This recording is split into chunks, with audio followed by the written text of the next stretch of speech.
그래요. 취득세는 됐고 종부세? 종부세 같은 경우는 기준이 선생님 만약에 혼인신고를 했다 가정을 한다면 이제 다주택자인 거잖아. 네.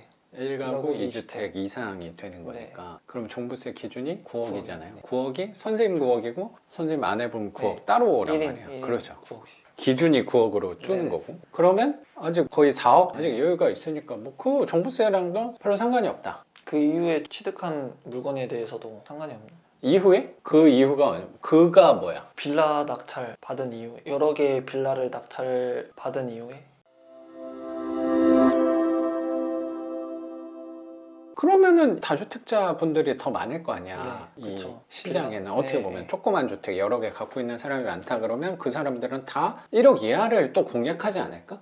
그럼 뭐 30명 들어왔다며. 그거 1억 이하 아니었어? 네, 맞아요. 그렇죠. 그럼 생각을 해봐. 그 30명 넘어 해가지고 치열하게 싸워서 뭐 높은 가격에 뭐 얼마에 받았는지 모르겠지만 30명 들어왔다 그러면 싼 가격에 낙찰받지는 않았을 것 같거든. 네. 그 낙찰 받으신 분도. 그러면은 차라리 1억 초과되는 거를 뭐 취득세 준 거를 8%, 12%를 받는다고 하더라도 그걸 가는 게 맞지 않을까라는 생각인데 쉽지는 않아요. 그게. 그쵸. 나 같은 경우도 이제 12%란 말이야. 그 1억 초과를 한다 그러면 네. 그 12%면은 뭐 1억짜리 하면은 1200만 원을 취득세를 내야 된다고 하니까 수익률이 나와도 진짜? 아까워서 못 하겠더라고. 그래서 저도 최근에 그게 1억 이하. 1억 이하를 한 거지. 그게 어쩔 수가 없어. 그냥 머리로는 나오면 해야 된다라고 하는데 말은 나도 그렇게 하지만 쉽지는 않아요. 생각의 전환이네요. 그렇죠. 네. 근데 그게 더 치열할 수도 있는 거지. 생각을 해보면. 그러면 이제 종부세 같은 경우에는 그러면 취득세에 관해서는 내 생각 팔고 안 팔고의 네, 관점이랑은 상관없다. 네, 그렇죠? 맞습니다. 그럼 그냥 투자는 하면 되는. 어차피 세대합과 비과세는 집이 몇 채든 상관이 없잖아. 네, 맞아요. 그러면 아파트 큰 게 2개 있어서 내가 지금 당장 하지 못하는 이유랑은 상관없는 거네. 네, 그렇죠. 그렇죠? 네. 그래요. 취득세는 됐고 종부세? 종부세 같은 경우는 기준이 선생님 만약에 혼인신고를 했다 가정을 한다면 이제 다주택자인 거잖아. 네. 1가구 1가구 2주택 이상이 되는 거니까 그럼 종부세 기준이 9억이잖아요. 네. 9억이 선생님 9억이고 선생님 아내분 9억 네. 따로 오란 1인, 말이야. 1인 그렇죠. 9억씩. 기준이 9억으로 주는 네. 거고 그러면 아직 거의 4억 아직 여유가 있으니까 뭐 그 종부세랑도 별로 상관이 없다. 그 이후에 취득한 물건에 대해서도 상관이 없나요? 이후에? 그 이후가 그가 뭐야? 빌라 낙찰 받은 이후에, 여러 개의 빌라를 낙찰 받은 이후에 구체적으로 얘기해봐요. 하나는 아닌 거네. 그쵸. 그러니까 9억 이후에 9억까지 채운 다음에 그것도 질문을 사실 좀 많이 하는 부분이긴 한데 그건 사실 9억 넘고 나서 생각해봐도 되거든요. 그러면 선생님 못해도 한 5개는 받아야 돼. 네. 그러면 또 이거 생각해볼 게 뭐냐면 5개 빌라만 이제 선생님 명의로야. 선생님 아내분 명의로도 한 5개를 더 할 수 있어. 네. 그렇죠. 둘이 합쳐서 10개를 해야 돼. 10개는 언제 되는 건데? 계략적으로. 그러면 진짜 빨리 해서 1년이다. 그 부분 왜 제가 물어보냐면 이런 부분은 이것도 뒤에 말씀을 드릴 건데 부담을 덜 수 있는 부분이 당연히 있어요. 지금 기준에서는. 근데 왜 이 얘기를 하냐면 열채를 하려고 하면 선생님 아내분 명의도 사용을 할 계획이 있는 거죠. 네네. 그러면은 열채 하는데 2년 내에 뭐 열채가 늘어났다고 하더라도 진짜 빨리 한 부분이라고 생각하거든요. 그쵸. 그러면 2년 후에 취득세와 종부세 기준이 같을까라는 거야.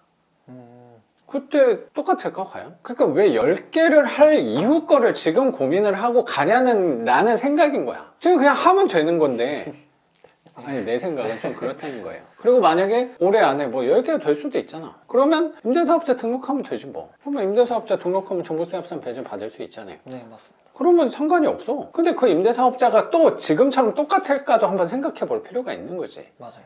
이건 계속 바뀌고 있는 건데 그 얘기를 또 하냐면 나도 원래 이런 스타일의 사람이 아니에요.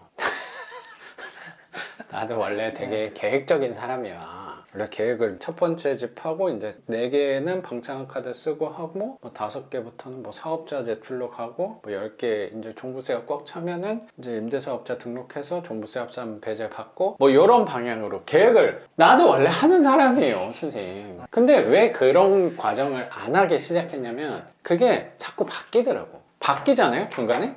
나도 안 바뀌었으면 좋겠어요. 그래 나도 하기가 편해요. 근데 자꾸 바뀌면은 계획을 계속 수정해야 돼.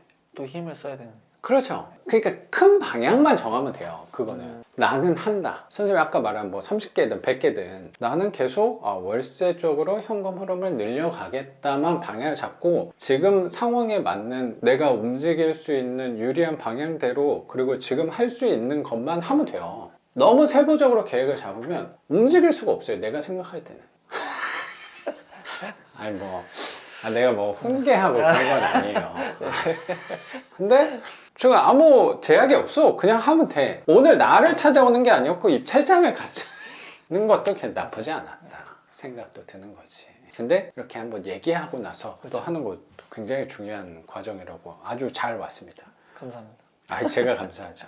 그러면 종부세도 어쨌든 임대사업자 등록하고 그건 그리고 네. 한 아내랑 선생님이랑 5개 정도씩 하고 나서 부분이니까 사실 지금 고민할 부분이 사실 아니었다라는 거네. 그러면 세금에 대해서는 사실 큰 부분이 이거 2개니까 다른 또 궁금한 게 있나? 세금에 대해서는 끝난 것 같아요. 그리고 세금은 언제 고민을 하는 거냐면 세금이 날라오면 사실 고민하는 거예요. 그래서 세금이 날라오면은 그거를 줄이고 벗어날 수 있는 방법을 연구하는 게 가장 이상적인 저는 공부 방향이라고 생각해요. 딱 세금 고지서를 받으면 잊을 수가 없거든. 그래서 너무 세금에 대해서도 나는 그렇게 너 예민하게 대비할 필요가 있을까? 특히 만약에 종부세가 나왔다. 종부세 초반 구간은 얼마 안 돼요. 몇십만 원이야. 거기서 만약에 9억에서 조금 넘었다. 그럼 종부세 고지서가 날라올 건데 몇백만, 몇천만 원 나오면은 당연히 좀 준비해야 된다고 생각도 있는데 10만 원 날라올 거란 말이에요. 그럼 그거를 그렇게 또 예민하게 갈 필요가 있을까라는 또 아니란 생각도 저는 좀 하는 것 같습니다. 지레 겁을 먹어서 그렇지. 그런 분들이 제 생각에 되게 많아요. 언론에 이제 비춰지다 보니까 그렇지. 종부세에 대해 그리고 그 언론에 어쩌면 나오는 사람들은 강남에 아파트가 2개. 뭐 이런 세종을 무시하는 게 아니겠죠. 그런 사람들 뭐 종부세 몇천, 몇백 이렇게 냈다 하는 거에 대해서 나도 아파트 2개인데 이렇게 생각할 수도 있지 뭐. 맞아요. 근데 한번 이렇게 짚어보고 가는 것도 도움이 되죠 분명히. 그럼 좀 답변이 됐나? 네네. 그럼 당장 이제 집에 가서 스피드 옵션을 보면 된다라는 네, 거야. 맞습니다. 그러면 좀 고민이 해결이 네, 가벼워진 것 같습니다. 그래요. 그러면 오늘 고민했던 게 집을 팔아야 될 것인가 그거랑 앞으로 이제 투자를 하는데 세금 그 2개는 좀 답변이 된 거 혹시 다른 것도 있어요? 요새 또 있어요? 그래요. 요새 이제 괜찮은 지역 어디를 보시는지 또 궁금해서 지역을 어디를 할 것인가 질문을 되게 많이 받아요.